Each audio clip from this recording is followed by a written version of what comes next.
से राम राम शब्द का इस्तेमाल कर सकते हैं, इसमें कुछ भी बुराई नहीं। अपनी संस्कृति से, अपनी जड़ों से जुड़े रहने में कतई बुराई नहीं है।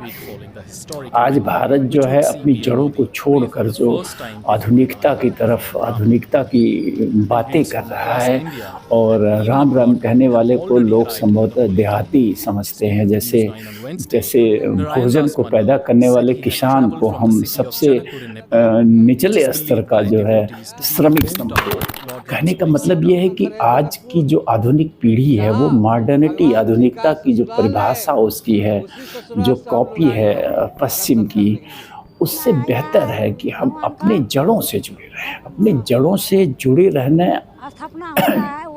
में ज़्यादा वो महत्व है, ज़्यादा मजबूती है। कोई भी वृक्ष जब उसकी जड़ें ख़त्म हो जाती हैं, जब उसकी जड़ें कमज़ोर पड़ जाती हैं, तो वो वृक्ष बहुत दिनों तक नहीं टिक सकता है। उसका सूख जाना लाज़मी है, और वो सूख ही जाता है, वो नष्ट हो जाता है, वो गिर जाता है।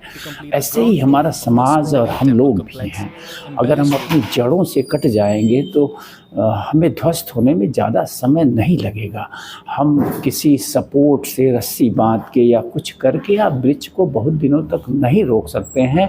अगर वो जड़ों से कट गया है, अगर उसकी जड़ें सूख रही हैं, अगर उसकी जड़ें मुरझा रही हैं, अगर उसकी जड़ें सिंचित नहीं हो रही हैं, तो राम राम भी एक उसी तरह की चीज़ है कि वो हमारी जड़ से जुड़ा हुआ है। राम शब्द सिर्फ राजा राम से नहीं लिया गया है। असल में तमाम आध्यात्मिक लोगों ने भी राम शब्द का इस्तेमाल किया है, लेकिन वो कभी अपने उस राम को अयोध्या के उस राम से ही नहीं जोड़ते हैं, बल्कि उनका राम वो ईश्वर है, वो सृष्टि का, इस विशाल सृष्टि का रचनाकार है, इस विशाल सृष्टि है, इस विशाल सृष्टि का कण कण रोम रोम वो राम है। अगर आप एक और बात पे गौर करें तो नाम रखने की जो परंपरा है, आज माना जाता है कि आज से 5000 साल पहले राम का समय था, त्रेता युग।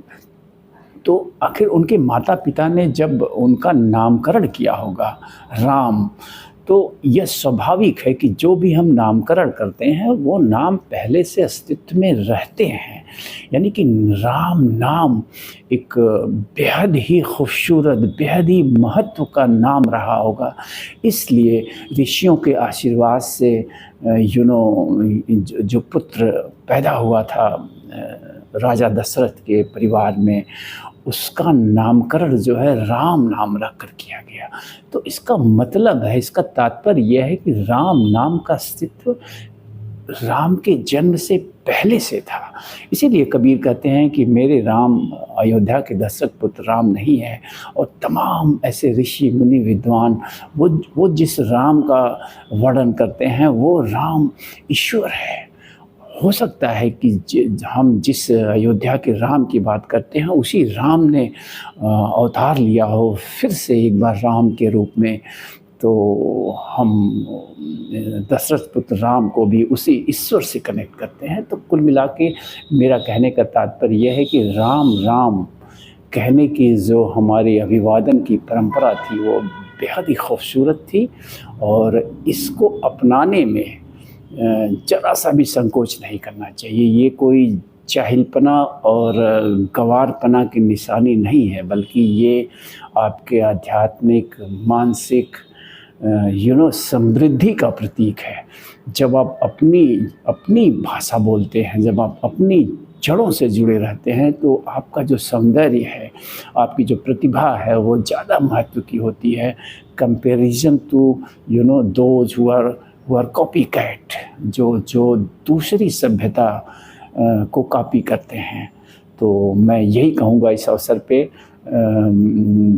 राम प्रतिमा के प्राण प्रतिष्ठा के अवसर पे कि एक बार फिर से राममय होने की ज़रूरत है, और राम राम राम राम राम राम राम राम राम राम कहने की ज़रूरत है। राम ही सत्य है, राम ही ईश्वर है, राम हमारे हृदय में बसा हुआ है। राम से कोई भी हिंदू, कोई भी सनातनी अपने आप को राम से डिस्कनेक्ट कर ही नहीं सकता है। राम बस राम है, राम उसके लिए सृष्टि है, राम उसके लिए ईश्वर है, राम ही उसके लिए सब कुछ है।